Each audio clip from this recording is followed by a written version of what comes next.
Good evening and welcome to On the Record, I-24 News' new in-depth interview show.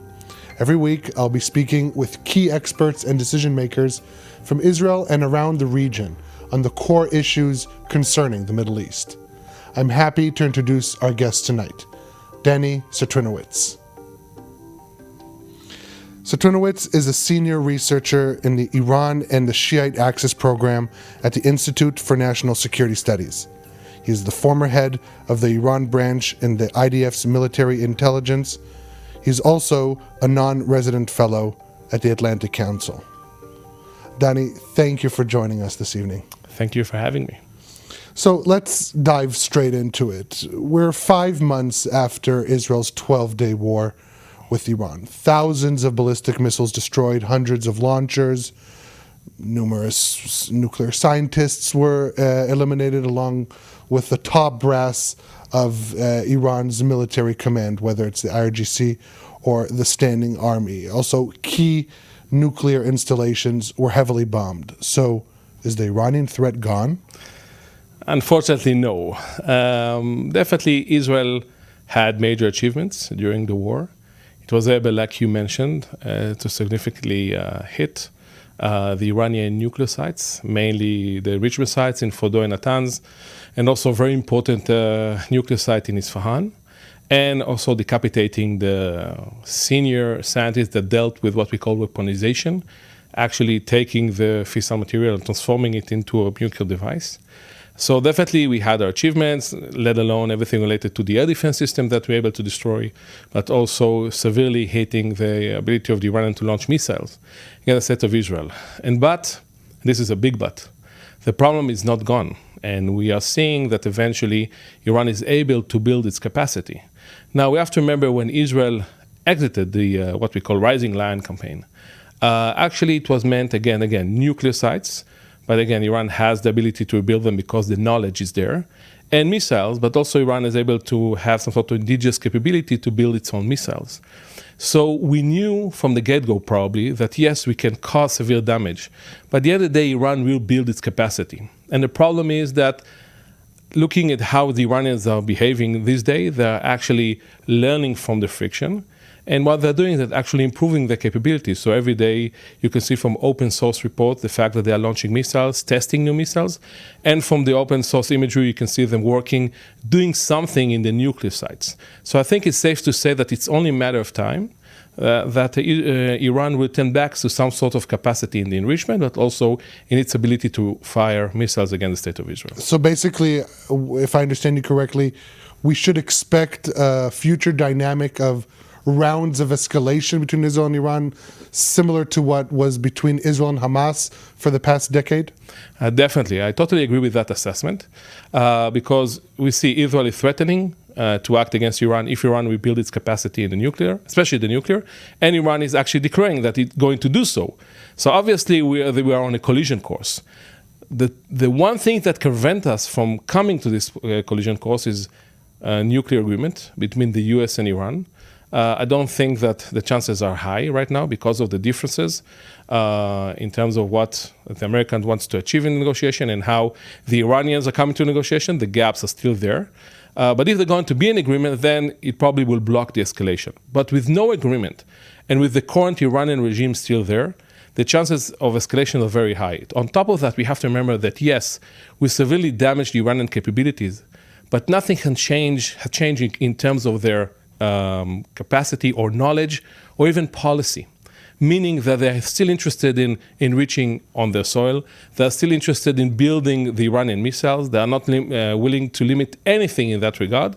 So the problem is still there. And like I said, we're probably on a collision course. It can be next month, next year, but I think it will be very hard to deviate from this course. So what are Israel's red lines that if Iran reaches some sort of capability or reestablishes facilities that it will decide to launch another Rising Lion type strike? I think it's a good question. Again, Israel exited this war for two main reasons, as we declared. One is to deprive or significantly damage Iranian nuclear capabilities, and the second one was the missiles. Now, in terms of the missile, I'm not sure it's a casus belli, because we see that the Iranians are building the capacity, the Chinese are sending them chemical weapons to build their missiles, so the buildup is there, and I didn't see Israel attacking in Iran. So I think that the main focus will be on the nuclear situation or problem set. The big question is what will happen when Iran returns back to enrichment. And again, we should expect that. Iran, even after we significantly damage the sites, as I mentioned, still have the knowledge, still have the equipment, like the centrifuges, it can return back to enrichment. So what will happen then? And I think it will pose a major dilemma to the Israeli decision maker. So I think given the threats coming from Netanyahu and Defense Minister Katz, and given what Israel did in the past and threatening to mow the lawn in Iran, I think that once Iran returns back to enrichment, or significant enrichment, or will touch the enriched material that is buried now in Isfahan, then I think it's safe to say that the probability of escalation is high. Yeah, I mean, look, the nuclear threat is the strategic threat, but the tactical threat, the immediate one, is the ballistic missiles. And if the Iranians do reach a capability in terms of their production to have enough missiles to launch hundreds of missiles a day, and not dozens of missiles a day in Israel, you're saying that's not a casus belli, but is there no red line in that area that could spark an Israeli response? You ask a very good question, and it's also connected to the Israeli policy after the 7th of October, right? You don't give the enemy the ability to build itself. And we have to emphasize that. We have to understand the price that we will pay if we'll mow the lawn in Iran all the time. Definitely, the Iranians will build the capacity on missiles. Again, enrichment, as I mentioned, it can take some time, but I think they will be there. Missiles, they're already there. They're also not improving the missiles, but now they're clearing everything related to the launch sites that they used during the war, that Israel was able to block them. So the thing is that they are working. Now, if you say, okay, we have to work against it, to act against it, then we'll find ourselves in some sort of maybe of attrition war. Then I'm not sure what we're able to achieve, but definitely I know which price we can pay, or we will have to pay, in order to start or to attack the Iranian missiles facilities. So it's clear that Israel does not want a war of attrition with Iran, but does Iran want a war of attrition with Israel? Does Tehran benefit from such a dynamic? I think no. This is my assessment, and we have to remember. Let's try to look at how the Iranians see the situation right now. The Iranians know that they suffered a severe blow. They are not stupid. But people tend to think they're saying that they won because of propaganda. I really think that Iran see in the war that they had great achievements. First and foremost, they were able to launch missiles against the state of Israel until the last day of the war. And second, Israel publicly declared that it's going to topple the regime, and the regime is still there. So I think that they have also their advantages. Now, I don't think they want to find themselves in another war with Israel, because we have to remember they have mounting problems. Everything related to the water shortage in Tehran, pollution, infrastructure problems, the problem with the east border and such. And again, we have to emphasize that as well. If the Iranians will assume that Israel is preparing to attack them, they don't want to find themselves like in the situation that they had or were during the night of the 12th, 13th of June. So miscalculation can happen, and they can attack us not by revenge Israel or just starting a war against Israel, but to undermine Israel's ability to attack them.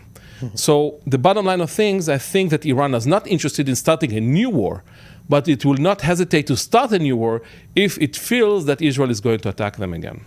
So you touched on it briefly about the domestic constraints inside Iran. We are now a month into the reimposition of the UN snapback sanctions on Iran. Have they made an impact on an already, as you described, faltering economy? Unfortunately, no, and unfortunately, they won't. Now, yes, we have to say that it has some impact, or it had, but mainly on the currency issues. But look, the Iranians under severe sanctions, actually more or less since 1979. And definitely after when President Trump decided to leave the JCPOA in 2018, and since then the sanctions on the energy sector returned back. So the Iranian economy is in a, I won't say dire situation, but in a very hard situation. But again, we have to emphasize that the Iranians still have the capabilities to export more than 2 million barrels a day of oil to China and maybe some to India. So they're able to leave the head above the water. So the situation is problematic. Pezeshkian, the president, is actually have to handle multiple crises, parallel one. It's not easy for him, and he's saying that. But between here and collapse of the regime, I think there is a long way to go. So you touched on Iranian cooperation in East Asia, South Asia, but part of its expanding global network, we've seen growing Iranian presence in Latin American countries, such as Venezuela, Brazil, Colombia. Why Latin America? First, it's a very good question, because I think that as Israelis, I tend to think that we're focusing a lot on the Iranians' activity in the Middle East and keep forgetting that the Iranians look at the whole world. Africa, Latin America, Asia, Oceania, not only the Middle East. Latin America is important. First and foremost, given the current situation with President Maduro and the US, we have to say, again, before we touch why in Latin America, that definitely the hub for the Iran activity in Latin America is Venezuela, given the historical cooperation with President Chavez and now President Maduro. Axis of the pariahs. Exactly, axis of the pariahs. Now, there are numerous reasons why Iran is highly invested in Latin America. First and foremost, ideology. Not in terms of Shia, yes, it is there, I'll touch that later, but countering the West. The idea of we'll be friends with those who are countering the West, and especially the United States. This is why, especially the, let's say, the left side, in terms of the left who's controlling the countries in Latin America, countries like Chile, Brazil, of course Nicaragua, Cuba, and of course Venezuela, we are seeing that the Iranians are pressuring hard in order to have some sort of alliance with those countries. So they think first it's strengthening the political position of Iran in general. It also threatened the US, or what we call, it's like everything related to what's happening in the garden of the US in Latin America. So they think that Iran presence in Latin America actually threatened the US in that regard. But also we have the issue of the Shi'ite minorities, especially in countries like Brazil, Argentina, Colombia. Actually, Iran perceives itself as a protector of those Shiite minorities. It wants to control it. It wants to make sure that they are hearing the voice of Supreme Leader Khamenei and actually adhering to his wishes. So they are building a mechanism that will enable them to control that. More than ever, also, there's the issue of exporting arms. The Iranians build the capacity to export arms to Venezuela, Bolivia. Now the change of regime, will see what will happen there. And they were very interested in pushing that forward with Nicaragua and other elements. So for Iran, Latin America is highly attractive, but definitely, and probably we'll speak about that, what happened in Bolivia and definitely what's happening now in Venezuela, posing a real threat for their ability to influence the continent. So has it become more attractive in light of the weakening of its proxies in the immediate region, like in Hezbollah in Lebanon, or Syria completely leaving the axis? Is it a replacement, or is it just another aspect of their global network expansion? Again, very good question, because it's not a zero-sum game. Iran can do both. So yes, in terms of influencing, they will try to send their arms to the Middle East, but also Latin America and Africa. It's not one over the other. We have to emphasize that. The second thing that we need to say about Latin America in general is the fact that we saw the high interest since 2007 onwards, when the Iranians opened more or less 11 embassies in Latin America. But I think that we need to add to that the political change that happened in the continent, mainly what we call the pink wave, meaning that we saw left governments being elected in Colombia, Chile, Ecuador, and others, and of course Brazil, and the Iranians seek to exploit that, meaning, as I mentioned, they couldn't care less if this administration or regime is communist or Marxist. For the Iranians, as long as they're countering the West, countering the United States, they're able to cooperate with them. So it's changing, but we have seen for decades deep involvement by Hezbollah and Iran with Latin American drug trafficking networks. So how is Tehran's current engagement in the region different? First, you mentioned Hezbollah. And we have to say that Hezbollah and Iran are working together in Latin America. And why Hezbollah is so important? Because of the fact that the majority of the Shia communities in Latin America came from Lebanon. They are speaking Arabic. So the connection is easier to be done with Hezbollah liaison officer in a way, and not with the Iranian Persian way of thinking. So we are seeing Hezbollah very active. This is one. Second, there is exploitation of the Shia community, meaning that they are controlling them by controlling the imams in the religious centers, Buenos Aires, Brasilia, Rio de Janeiro, whatever. Everywhere that you put your finger, you'll find, and when you find Shiite, you'll find a religious center controlled by Hezbollah. Third, of course, everything related to the academia. And Mustafa University, first and foremost. Actually, there are branches in Latin America, but also you can study in Iran, brainwashing you to support Khamenei and Iran, and of course, countering the West and Israel. So the platform is very ripe in order to gather people from these communities and use them to attack Israel and Jewish interests. For example, exactly what happened in Argentina against our embassy and against the Amia building. Now, everything related to the cartels is also extremely important, and also connected even what the U.S. is trying to do right now. Right. So on that, we are seeing that the Trump administration has recently launched a military campaign. The scope is still to be determined against Venezuelan drug trafficking. Can this be leveraged to also go after Iran more specifically? It has to be, because you have to remember that Iran giving the military backing to Maduro. They have mutual drone factory that they built in Caracas, near Caracas, in one of the military sites over there. Iran sold also capabilities in terms of ships, missiles. You have constant Cashmere flights coming from Tehran, landing in Venezuela.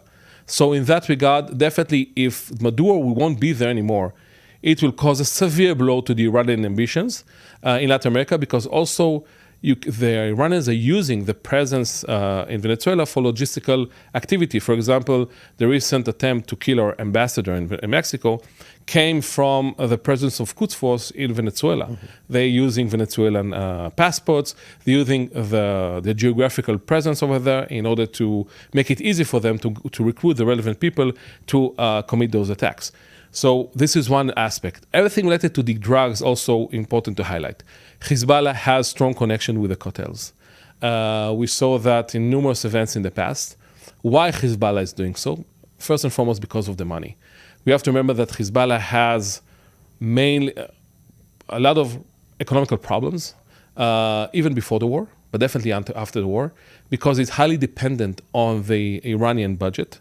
And the Iranians don't have the capacity to support everything for Hezbollah, because Hezbollah is an organization that now needs to pay pension to people, wounded people from Syria and now in the war against Israel. Reconstruction of the entire South. Exactly. And he needs the money. Mm-hmm. And he cannot get everything from Iran. Iran has its own problems, as we mentioned.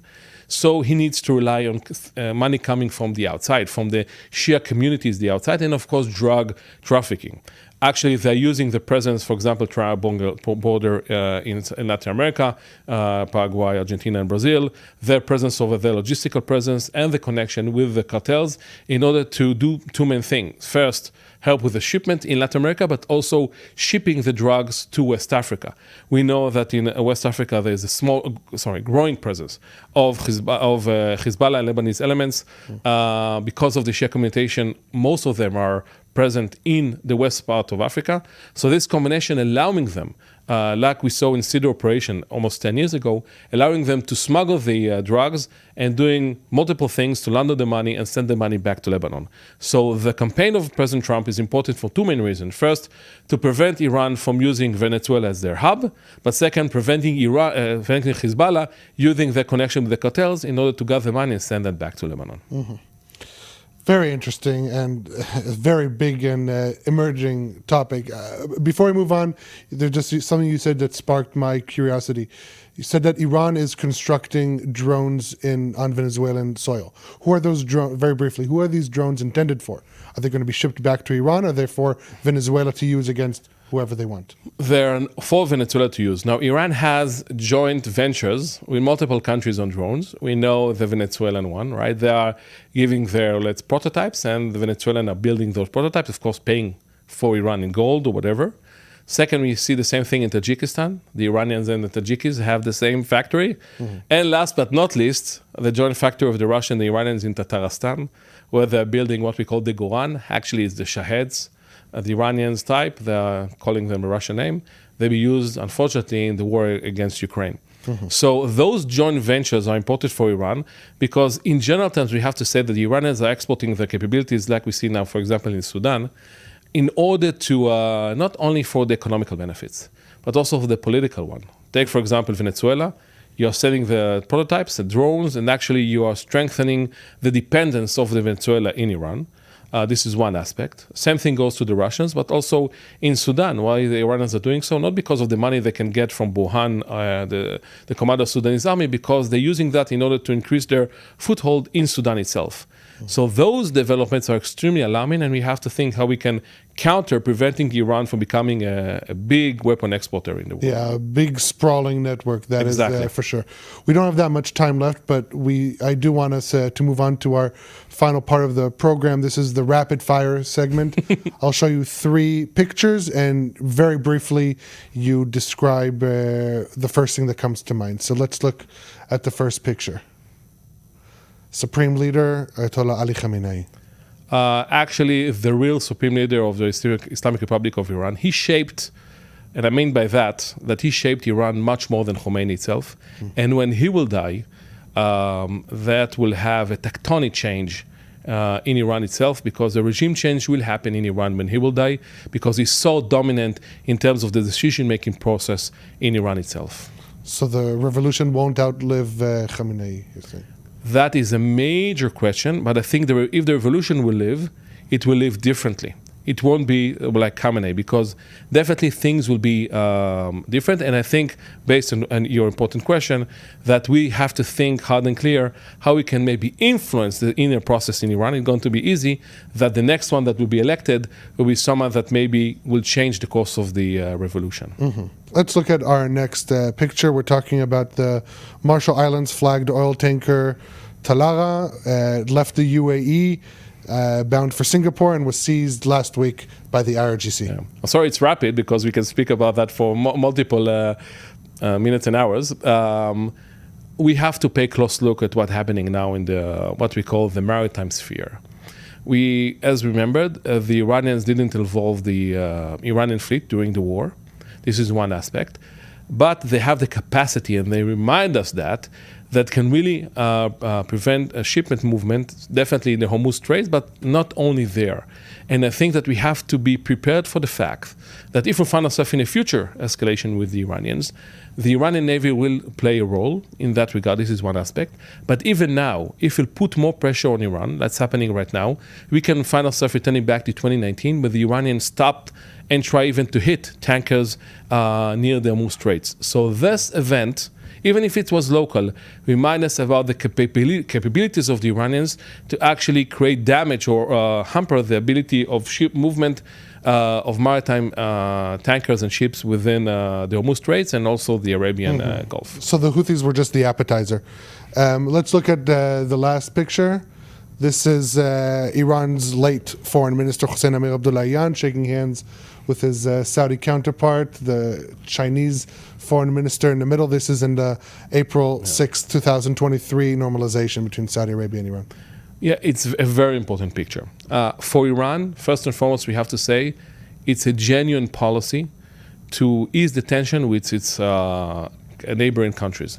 We saw the same thing with UAE, Qatar goes without saying, and Bahrain. Why it's so important for them?